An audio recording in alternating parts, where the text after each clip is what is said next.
Superpoderes parece coisa de história em quadrinhos, né? Mas e se eu te dissesse que existe uma ciência que nos dá a capacidade de ver o mundo de formas que a nossa biologia nem imagina? Pois é, isso existe. E a gente vai entender como funciona agora. Pensa só, poder enxergar através das nuvens, ver tudo no escuro total. O melhor ainda, perceber cores que os nossos olhos nem sabem que existem. Parece ficção, mas não é. É exatamente isso que o sensoriamento remoto faz. Tudo começa com uma ideia bem simples, mas que mudou completamente o jogo: a capacidade de ver o mundo de cima. Porque lá do alto, a gente começa a ver padrões que aqui do chão passam totalmente batido. Essa nova perspectiva literalmente abre os nossos olhos. O nome técnico para essa mágica toda é sensoriamento remoto. E o que é isso? De um jeito bem direto, é a ciência de conseguir informação sobre as coisas sem precisar encostar nelas.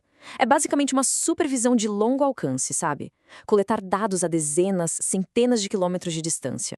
E essa jornada para a gente conseguir ver tudo de cima foi, olha, surpreendentemente rápida. Começou lá atrás com balões e até pipas. Depois, na Primeira Guerra Mundial, os aviões entraram com tudo e revolucionaram o mapeamento. Aí, em 1972, a era espacial chegou com satélites como o Landsat, dando pra gente uma visão global. E hoje? Bom, hoje temos os drones, que tornaram esse poder muito mais acessível para todo mundo. Ok, então a gente já subiu. Mas como é que essas plataformas todas realmente enxergam? Existem basicamente duas formas bem diferentes. Aí vem a grande questão, né? A gente mesmo tem esse problema. De noite ou com um tempo muito fechado, a nossa visão já não funciona tão bem. Sensores que dependem da luz do sol sofrem do mesmo jeito. Só que a tecnologia deu um jeito nisso. A sacada é toda essa aqui. Sensores passivos são como os nossos olhos. Eles precisam de uma fonte de luz, que geralmente é o sol, para poder enxergar. Já os sensores ativos, esses são outra história. Eles são tipo um radar. Eles não esperam a luz chegar, eles emitem o próprio sinal de energia e depois leem que volta. E é por isso que para eles não importa se é dia, noite ou se está chovendo. Então, resumindo a história, sensores passivos dão para a gente imagens que parecem fotografias, fáceis de entender. O problema é que eles dependem da luz do dia e de um céu limpo. Por outro lado, os sensores ativos, como o radar, funcionam a qualquer hora e em qualquer tempo, atravessando nuvens como se não fosse nada. Cada um tem sua força. Agora sim, vamos entrar nos superpoderes para valer. E o primeiro é a capacidade de ver o mundo com um nível de detalhe absurdo, coisa de louco mesmo. Todo mundo já ouviu falar de pixel, né? Pensa nele como se fosse um único tijolinho.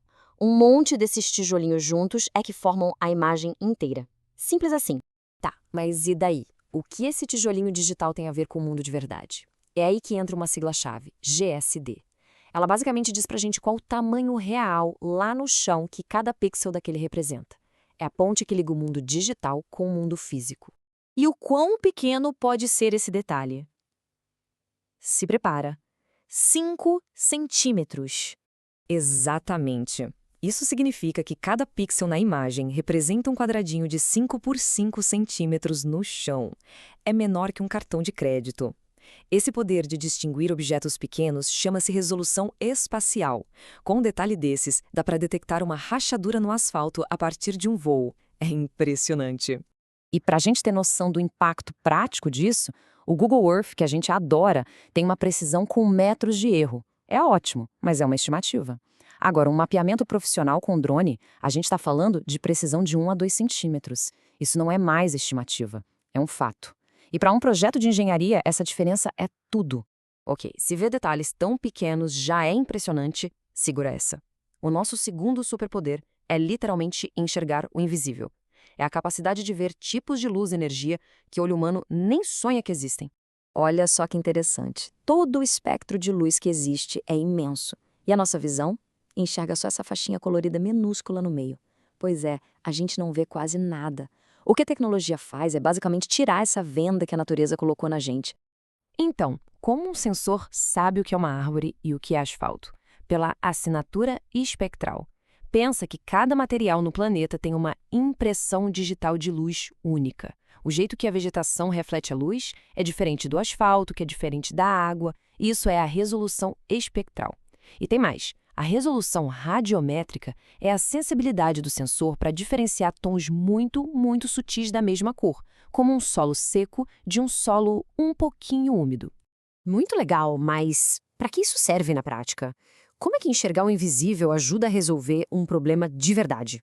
A agricultura de precisão é um exemplo perfeito. Uma planta saudável reflete com muita força um tipo de luz invisível, o infravermelho. Quando ela começa a sofrer com falta de água ou alguma praga, essa reflexão diminui. O mais incrível é que o sensor percebe isso muito antes de qualquer sinal visível aparecer na folha. É um diagnóstico super precoce. Agora imagina fazer essa análise toda semana. Aí a gente tem a resolução temporal, a capacidade de revisitar o mesmo lugar e monitorar a mudança ao longo do tempo. Deixamos de ter uma foto e passamos a ter um filme da saúde da lavoura. Então, peraí. A gente falou de resolução para ver detalhes minúsculos, para enxergar o invisível, para diferenciar tons e para acompanhar as coisas no tempo. É tecnologia para todo lado. Mas no final das contas, onde é que está o verdadeiro superpoder? A resposta pode parecer estranha. O valor de verdade não está no drone ou no satélite.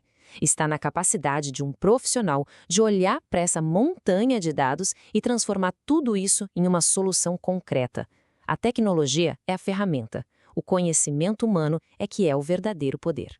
E isso tudo deixa a gente com uma reflexão final. Com esses novos olhos, com esses superpoderes à nossa disposição, as possibilidades são gigantescas.